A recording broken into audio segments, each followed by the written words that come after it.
안녕하십니까, 노선호입니다. 주말 잘 보내셨나요? 주말은 쏜새같이 빠르게 지나갑니다. 월, 화, 수, 목, 금, 토일 이렇게 지나가죠. 토일이 정말 하루처럼 짧습니다. 그렇지만 또 내일 또 즐거운 주시장이 개장을 합니다. 6월 주시장도 기대 반 그리고 좀 우려 반 있는 그런 모습으로 예상이 됩니다. 그렇지만 일단 좀 기대를 해보도록 하겠습니다. 먼저 주간 경제지표 발표 일정들 한번 좀 살펴볼게요. 월 초다 보니까 지표 발표를 상당히 많이 합니다. 지금 제 화면에 나오는 경제지표 발표 일정들 참고해 주시기 바라겠고요. 먼저 가장 중요한 건 내일인 것 같습니다. 내일 먼저 국내에서 5월 수출입 동향 발표가 있어요.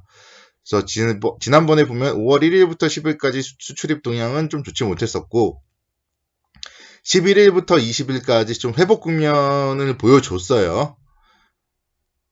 그래서 이제 총 합이죠. 21일부터 31일까지 과연 어떤 결과가 나타나느냐 그 부분에 따라서 5월 수출입 동향 발표 여부가 내일 상당히 중요할 것 같아요. 내일 9시 전에 이 부분 발표를 하기 때문에 수출입 회복 국면이다. 그러면은 주시장은 지금 또 목요일, 금요일, 수목금 어떻게 보면 좀 쉬었잖아요. 월요일, 화요일 상승을 하고 수목금 3일 동안에 좀 횡보 보였기 때문에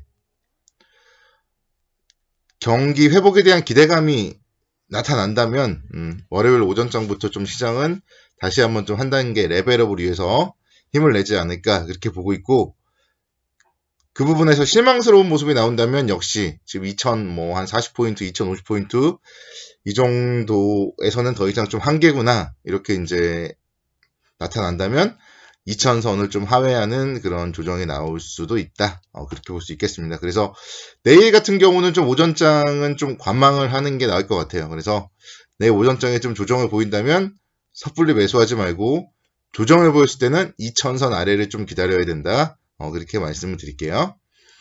내일 그리고 이제 6차 비상경제회의가 있습니다. 그래서 비상경제회의에서는 아마 또 3차 추경 관련해서 3차 추가경정 예산 관련해서 얘기들이 나올 텐데 과연 또 어떻게 또 경기 부양에 대한 그런 얘기들이 나오는지 역시 좀 상당히 중요할 것 같아요. 그런 부분들 잘 체크를 좀 해봐야 될 것 같아요. 뉴스들을. 그리고 중국의 5월 차이신 제조 PMI 발표가 있기 때문에 역시 중국 시장의 움직임, 중국 시장이 개장한 이후에 변동성 확인을 해봐야 될 것 같고요. 장중에 중국이 개장을 하면 중국과 연동을 많이 합니다. 그래서 직장인이라서 장중에 좀 대응이 안 되시는 분들이라면 모르겠지만 장중에 좀 대응이 되고 시간 여력이 있으신 분들은 코스피 차트와 함께 중국 시장 상해 종합주가지수 실시간 차트에도 항상 좀 띄워놓고 보시면은 투자에 좀 많은 도움이 됩니다. 상해가 상승으로 전환이 되면 국내도 하락하다가 상승으로 전환이 되고요. 상해가 뭔가 갑자기 삐걱거린다. 그러면은 국내가 올랐다가도 삐걱거리는 그 시간이에요. 10시 반. 그래서 시간 여력이 있으신 분들은 중국 시장 움직임 좀 잘 체크해보자. 그렇게 조언을 드리도록 하겠습니다. 저녁에는 이제 또 5월 ISM 제조업 PMI 발표가 있어요, 미국에서. 그래서 경제 지표들은 지금 연이어서 이제 발표를 할 텐데 최악의 국면은 좀 지나가는 경제 지표들이 나올 가능성이 많습니다. 경제 지표들이 여전히 만족스럽지는 못하게 부진한 지표들이 발표되겠지만 그래도 전월 대비는 조금 낮고 또 심리 지표들이 좀 반등을 하고 그런 모습들은 나타나지 않을까 그렇게 예상이 됩니다. 이미 미국의 5월 소비자 신뢰지수라던가 지표들 반등을 하고 있고요. 경제활동 개선에 대한 기대감 분명 나타나고 있어요. 국내도 지금 계속적으로 지금 또 쿠팡 코로나 때문에 약간 좀 흔들리고 있지만 긴급 재난지원금을 이용해서 좀 소매 판매는 그래도 활성화가 되고 있고요. 전 세계적으로 마찬가지 지금 각국의 추가적인 정책 부양, 경기 부양책들이 나오면서 경기 회복에 대한 기대감들이 분명 살아있다. 그렇게 볼 수 있겠습니다. 그래서 지금 경제지표 발표 일정들 일단은 뭐 상당히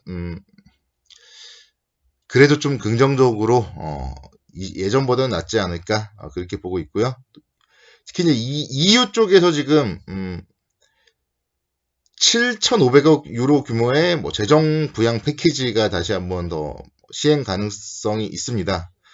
4일날 ECB 통화정책 회의가 있거든요. 그래서 4일날 ECB 통화정책 회의에서 팬데믹 긴급 채권 매입 프로그램을 늘릴지 뭐 이런 부분들 이번 주에 좀 가장 중요한 포인트 중에 하나예요. 그래서 1일날이 중요하고요. 그리고 좀 4일날의 유로존 통화정책 회의가 좀 상당히 중요하지 않을까 그렇게 보고 있습니다. 조심해야 될 건 뭐예요? 홍콩 보안법을 둘러싼 미중 갈등이죠. 조심해야 될 거는 지금 미국 트럼프 대통령이 과연 어디까지 중국을 압박을 할지 그 부분이 과연 미국 시장 또 뭐 중국 시장, 홍콩 시장에 어떤 영향을 미칠지 상당히 좀 잠재적인 리스크 요인이다 그렇게 판단이 됩니다.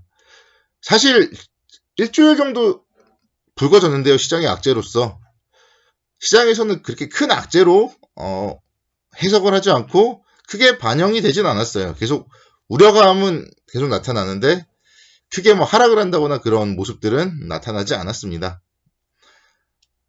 그렇기 때문에 뭐 아직까지 너무 걱정할 필요는 없고요. 다만 잠재적인 리스크 요인이라는 점은 머릿속에 염두를 해두고 시장이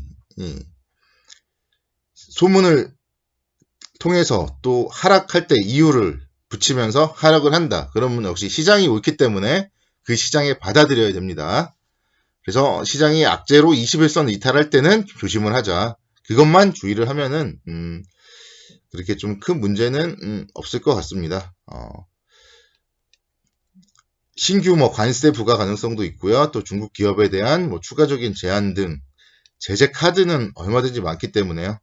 지금 미국 대선이 이제 5개월 정도 앞두고 있어요. 그래서 트럼프 대통령 본인의 지지율을 높이기 위해서 어떤 행동을 할지 모릅니다. 과연 근데 어떤 행동을 해서 주가가 올라가야 되는 거거든요. 트럼프 입장에서는. 그것도 이제 또 생각을 해야 돼요. 중국을 제재하고 그러면서 중국이 불안하고 미국이 불안하고 그러면은 헛수고잖아요. 주가가 떨어지면 누가 좋아합니까? 국내도 그렇고 미국도 그렇고 가장 큰 경기 부양은 주가가 올라가는 거예요. 그렇기 때문에 압박 강도는 그렇게 심하지는 않을 것 같고요. 시장은 뭐 하락을 하더라도 이제 하락 추세보다는 좀 박스권 정도 움직임 정도 예상을 하고 있습니다. 그래서 아직까지는 좀 긍정적으로 보지만 그럼에도 불구하고 21선이 깰 때는 좀 조심해야 된다. 그렇게 말씀을 드리도록 하겠습니다. 크게 뭐 일단은 좀 뭐 확실하게 좀 말씀을 못 드린다는 점이 좀 안타깝네요. 오늘 일요일 날이기도 하고 내일 워낙 중요한 수출입 동향이라던가 제조업 관련 지표들 발표가 있기 때문에 뭐라고 말씀 못 드리겠어요. 근데 증권사들 리포트를 보면 좀 답답해요. 지금 내일부터 한 주일 동안의 고점을 예상하기를 2040, 2050 정도로 예상을 하고 있습니다. 그렇게 본다면 상승폭이 10포인트, 20포인트밖에 안 된다는 얘기예요. 한 주일 동안. 각 증권사의 고액 연봉자들이 분석을 한 예상치가 상승 여력이 없어요. 그래서 좀 답답하고 좀 그래서 조심스럽게 조심하자. 저도 이렇게 맞게 말씀을 드릴 수밖에 없어요. 여기서 뭐 간다 지를 수는 없어요.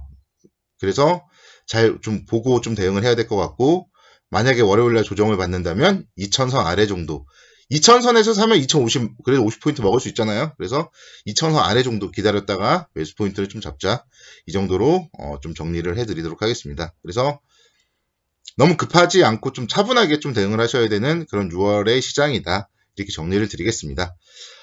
좋은 밤 보내시고요. 다음 주에